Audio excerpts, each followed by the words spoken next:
अगर देखा जाए तो मैं तो यही कहूँगा कि चीज़ें साफ नहीं हैं कि उन्हें मुख्यमंत्री क्यों नहीं बनाया गया। हालाँकि यहाँ पर जो एक कारण मुख्य रूप से निकल के सामने आ रहा है वो शिवराज सिंह चौहान की उम्र निकल के सामने आ रही है कि 64 साल के वे इस समय हो चुके हैं और अब भी अगर बीजेपी ने मुख्यमंत्री बनाती तो भविष्य में फिर कभी ना कभी अगर 2023 में बना देती 2028 में फिर नया चेहरा तलाशना पड़ता। लेकिन बिल्कुल ये लगता हुआ नज़र आ रहा है कि उनको लोकसभा चुनाव में यहाँ पर बड़ी जिम्मेदारी जो है मिल सकती है और लगातार वो उसी चीज़ का प्रयास कर रहे हैं। और जो उनके बयान यहाँ पर सामने आते हैं कहीं ना कहीं उनका दर्द लगता है कि उनको आखिर यहाँ पर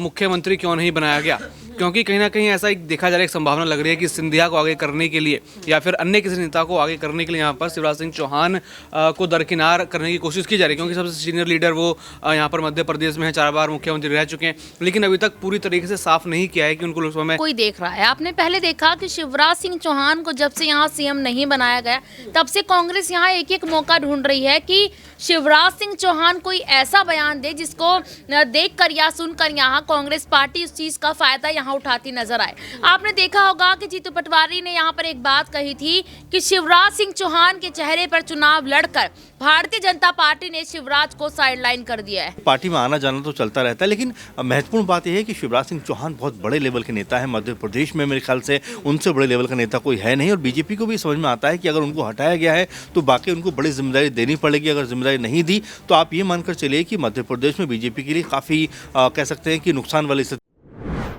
नमस्कार, नेक्स्ट 9 न्यूज देख रही हैं आप और मैं हूं आपके साथ प्रज्ञा सिंह। स्वागत है आप सभी का मेरे खास प्रोग्राम सियासी पंचनामा में। मध्य प्रदेश में भले ही मोहन सिंह यादव मुख्यमंत्री हो, लेकिन चर्चा लगातार शिवराज सिंह चौहान की हो रही है। शिवराज सिंह चौहान के बयान अब उन्हीं की पार्टी के लिए गले की फांस बनते हुए नजर आ रहे हैं और दावा किया जा रहा है कि लोकसभा चुनाव से पहले शिवराज सिंह चौहान कहीं अपनी ही पार्टी की मुश्किलें बढ़ाने का काम तो नहीं करेंगे। लगातार देखा जा रहा है कि मध्य प्रदेश में कांग्रेस प्रदेश अध्यक्ष जीतू पटवारी भी शिवराज सिंह चौहान का समर्थन करते हुए नजर आ रहे हैं, उनका साथ देते हुए नजर आ रहे हैं। अब आखिरकार जीतू पटवारी के ये बयान क्या सियासी मायने हैं? क्या शिवराज की नाराजगी को एक बड़ी बगावत का रूप देने की कोशिश यहां पर कांग्रेस कर रही है? न्यूज रूम में मौजूद तमाम सहयोगियों से इस चीज को समझेंगे कि आखिरकार उनका क्या मानना है, क्या वजह है कि शिवराज सिंह चौहान जो 4 बार मुख्यमंत्री बनाए जाते हैं लेकिन 5वीं बार मुख्यमंत्री नहीं बनते। यहाँ पर मेरे साथ अक्षय हैं और अक्षय से इस चीज को समझेंगे। अक्षय, अगर शिवराज सिंह चौहान की बात करें तो लगभग 4 बार वो मुख्यमंत्री रह चुके, 5वीं बार भी उम्मीद थी, लेकिन सबसे पहला सवाल यही है, ऐसी कौन सी रणनीति है जिसके चलते बीजेपी ने उन्हें मुख्यमंत्री नहीं बनाया? देखिए, अगर देखा जाए तो मैं तो यही कहूँगा कि चीज़ें साफ नहीं हैं कि उन्हें मुख्यमंत्री क्यों नहीं बनाया गया। हालांकि यहाँ पर जो एक कारण मुख्य रूप से निकल के सामने आ रहा है वो शिवराज सिंह चौहान की उम्र निकल के सामने आ रही है कि 64 साल के वे इस समय हो चुके हैं और अब भी अगर बीजेपी ने मुख्यमंत्री बनाती तो भविष्य में फिर कभी ना कभी अगर 2023 में बना देती 2028 में फिर नया चेहरा तलाशना पड़ता। लेकिन मैं यहाँ पर एक छोटी सी ऐसे ही किस्से का जिक्र करूँगा। तो 2014 में जब प्रधानमंत्री बने थे नरेंद्र मोदी, तो उस वक्त आनंदीबेन पटेल को गुजरात की जिम्मेदारी बतौर मुख्यमंत्री सौंपी गई थी और उस वक्त आनंदीबेन पटेल की उम्र 73 साल थी, यानी कि मौजूदा समय में शिवराज की उम्र से भी 9 साल कम। और जब नरेंद्र मोदी प्रधानमंत्री बने थे तो उनका जो यहाँ पर गुजरात के मुख्यमंत्री के तौर पर कार्यकाल था वो मौजूदा वक्त में शिवराज के कार्यकाल से भी छोटा था। ऐसे में अगर देखा जाए कि शिवराज सिंह चौहान ने जिस तरह से 4 मरतबा सूबे की कमान बतौर मुख्यमंत्री संभाली है, साथ ही साथ 15 साल से भी ज़्यादा का अनुभव उस कुर्सी पे बैठने का रहा है, तो इस लिहाज से अगर उन्हें अब मुख्यमंत्री की कुर्सी नहीं दी गई है तो निश्चित रूप से बीजेपी को उन्हें यहाँ पर केंद्र में बड़ी जिम्मेदारी देनी भी चाहिए और यहाँ पर संभावना लग भी रही है। लेकिन अब देखना है कि क्या कुछ यहाँ होता नजर आता है। वाकई में देखिए, जैसा कि अक्षय ने कहा कि शिवराज सिंह चौहान को शायद इसलिए मुख्यमंत्री नहीं बनाया गया क्योंकि पार्टी उन्हें लोकसभा चुनाव से पहले कोई बड़ी जिम्मेदारी देना चाहती है। यहाँ पर दौलत है मेरे साथ और दौलत से इस चीज को समझेंगे कि दौलत, यहाँ पर अक्षय ने कहा कि प्रधानमंत्री नरेंद्र मोदी को भी इस तरीके से प्रधानमंत्री बनाया गया था, उनकी जगह आनंदीबेन पटेल को मुख्यमंत्री बनाया गया गुजरात में। तो अब ऐसे में क्या लग रहा है, क्या शिवराज सिंह चौहान को भी अब इसी तरह से लोकसभा चुनाव में कोई बड़ी जिम्मेदारी यहाँ पर पार्टी आला कमान देते हुए नजर आ सकते हैं? बिल्कुल ये लगता हुआ नज़र आ रहा है कि उनको लोकसभा चुनाव में यहाँ पर बड़ी जिम्मेदारी जो है मिल सकती है और लगातार वो उसी चीज़ का प्रयास कर रहे हैं। और जो उनके बयान यहाँ पर सामने आते हैं कहीं ना कहीं उनका दर्द लगता है कि उनको आखिर यहाँ पर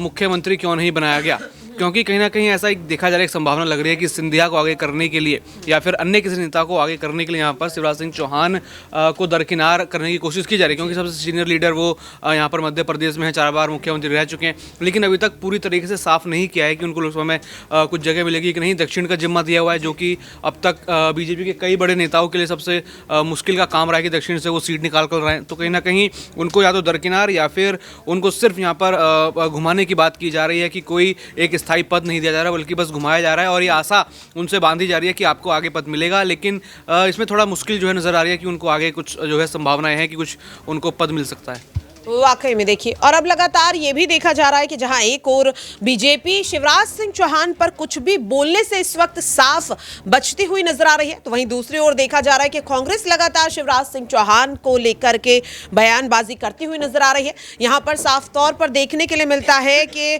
मध्य प्रदेश में कांग्रेस प्रदेश अध्यक्ष जीतू पटवारी कई बार अपने बयानों में शिवराज सिंह चौहान को लेकर के उनकी तारीफ करते हुए नजर आए, चाहे लाडली बहना योजना को लेकर हो या फिर लगातार महिलाओं के साथ हो रहे अपराधों में कैसे कमी यहां पर मोहन सरकार की निकालते हुए जीतू पटवारी नजर आ रहे हैं। अब आखिरकार क्या वजह यहां पर है कि जीतू पटवारी जो चुनाव से पहले शिवराज सिंह चौहान और उनकी सरकार पर सवाल उठा रहे थे, चुनाव में हारने के बाद अब शिवराज सिंह चौहान की तारीफ करते हुए नजर आ रहे हैं। यहां पर मेरे साथ नेहा है और नेहा से इस चीज को समझेंगे कि नेहा, आखिरकार जो जीतू पटवारी अब तक शिवराज सिंह चौहान को बुरा भला कहते हुए नजर आ रहे थे, उनके कार्यकाल पर सवाल उठा रहे थे, अचानक से ये यू टर्न क्यों? उनकी तारीफ करने के पीछे की आखिरकार वजह यहां पर क्या है? देखिए, मध्य प्रदेश में जो इस वक्त हो रहा है वो सब कोई देख रहा है। आपने पहले देखा कि शिवराज सिंह चौहान को जब से यहाँ सीएम नहीं बनाया गया, तब से कांग्रेस यहाँ एक एक मौका ढूंढ रही है कि शिवराज सिंह चौहान कोई ऐसा बयान दे जिसको देखकर या सुनकर यहाँ कांग्रेस पार्टी उस चीज़ का फायदा यहाँ उठाती नजर आए। आपने देखा होगा कि जीतू पटवारी ने यहाँ पर एक बात कही थी कि शिवराज सिंह चौहान के चेहरे पर चुनाव लड़कर भारतीय जनता पार्टी ने शिवराज को साइडलाइन कर दिया है। लेकिन अगर देखा जाए तो मध्य प्रदेश में हुआ भी यही है, शिवराज के चेहरे पर वोट मिली है, यह हर कोई जानता है। यहाँ तक कि शिवराज ने भी ये बात भारतीय जनता पार्टी की एक बैठक थी उसमें कह दी थी, तो यहाँ पर दिग्गज नेताओं को इतना बुरा लगा इस बात का कि शिवराज ने पूरा श्रेय खुद को क्यों यहाँ पर दे दिया। तो कहीं ना कहीं यहाँ देखा यही जा रहा है कि जीतू पटवारी जो है लगातार शिवराज का समर्थन कर रहे हैं, क्योंकि जीतू पटवारी या मैं कहूँ कांग्रेस पार्टी भाजपा को भी वही दर्द देना चाहती है जो दर्द कांग्रेस को 2020 में मिला था।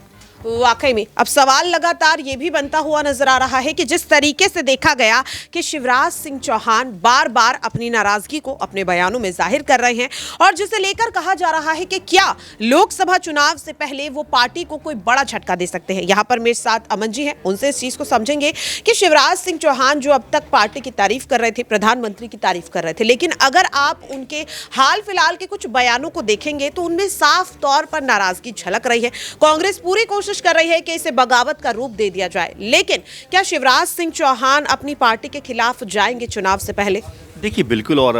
कई बार ऐसा देखा गया है कि बड़े नेता भी कहीं ना कहीं पार्टी छोड़ देते हैं। यशवंत सिन्हा का आप एग्जांपल ले सकते हैं, शत्रुघ्न सिन्हा का आप एग्जांपल ले सकते हैं, और देखिए ये पार्टी में आना जाना तो चलता रहता है। लेकिन महत्वपूर्ण बात यह है कि शिवराज सिंह चौहान बहुत बड़े लेवल के नेता हैं मध्य प्रदेश में, मेरे ख्याल से उनसे बड़े लेवल का नेता कोई है नहीं, और बीजेपी को भी समझ में आता है कि अगर उनको हटाया गया है तो बाकी उनको बड़ी जिम्मेदारी देनी पड़ेगी। अगर जिम्मेदारी नहीं दी तो आप ये मानकर चलिए कि मध्य प्रदेश में बीजेपी के लिए काफ़ी कह सकते हैं कि नुकसान वाली स्थिति हो सकती है। तो उससे बचने के लिए ज़रूर उनके लिए कोई बड़ा प्लान किया होगा। लेकिन हाँ, आपने जो कहा कि जिस तरह से वो बयानबाजी कर रहे हैं, देखिए वाकई जब से मुख्यमंत्री पद से एक तरीके से उनको हटाया गया है, एक तरीके से उनको जो नज़रअंदाज किया गया, उसके बाद से लगातार उनके जो बयान है वो ऐसे बयान हैं जो लगातार बीजेपी को घेर रहे हैं और साथ में ये भी बता रहे हैं कि जिस तरह से मेरे साथ अन्याय हुआ है उससे कहीं ना कहीं जो मेरा ही नुकसान नहीं है बल्कि पार्टी का भी नुकसान होने वाला है। वो ये भी कहते हैं कि भले ही मैं आज जो है पद पर नहीं हूँ, लेकिन मैं रिजेक्टेड नहीं हूँ और अगर मौका पड़ा तो ज़रूर मैं कोई बड़ा कदम उठा सकता हूँ। तो जो उन्होंने सीधे तौर पर बात कही है वो समझ में आती है कि अगर बीजेपी ने आने वाले वक्त में 2024 के खासकर चुनाव के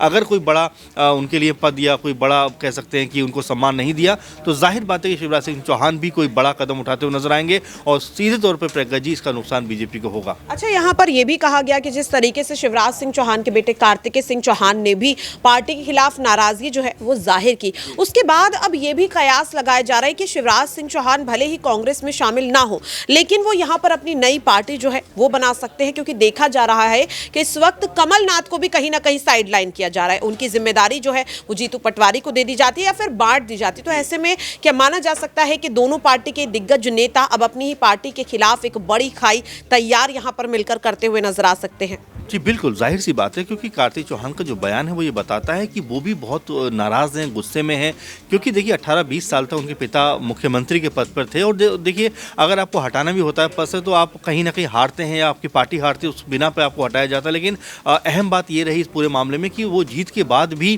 कहीं ना कहीं उनको पद छोड़ना पड़ा, तो कहीं ना कहीं ये उनके लिए बहुत परेशानी का सबब था। अब ऐसे में क्या वो कोई बड़ा कदम उठाएंगे, नई पार्टी बनाएंगे? इससे पहले कल्याण सिंह को हमने देखा था, जो बीजेपी के बहुत कद्दावर नेता थे, उन्होंने अपनी अलग पार्टी बना ली थी, तो क्या वैसे ही कुछ शिवराज सिंह चौहान भी करते हुए नजर आएंगे? तो कई तरह की अफवाहें, कई तरह की अटकलें, लेकिन फिलहाल जो अंतिम फैसला शिवराज करेंगे और ऐसे में बीजेपी उनके लिए क्या बेहतर करती, ये भी मेरे ख्याल देखने वाली बात होगी। वाकई में देखिए शिवराज सिंह चौहान को लेकर लगातार चर्चाओं का बाजार यहां पर गर्माता हुआ नजर आ रहा है। देखना होगा कि लोकसभा चुनाव से पहले शिवराज सिंह चौहान बीजेपी के जीत की वजह बनेंगे या फिर हार का सबब। क्या लगता है आपको? आप अपनी राय कमेंट बॉक्स में शेयर कर सकते हैं। फिलहाल के लिए मेरे खास प्रोग्राम सियासी पंचनामा में इतना ही। देश और दुनिया की तमाम अपडेट्स के लिए आप बने रहिए नेक्स्ट 9 न्यूज के साथ।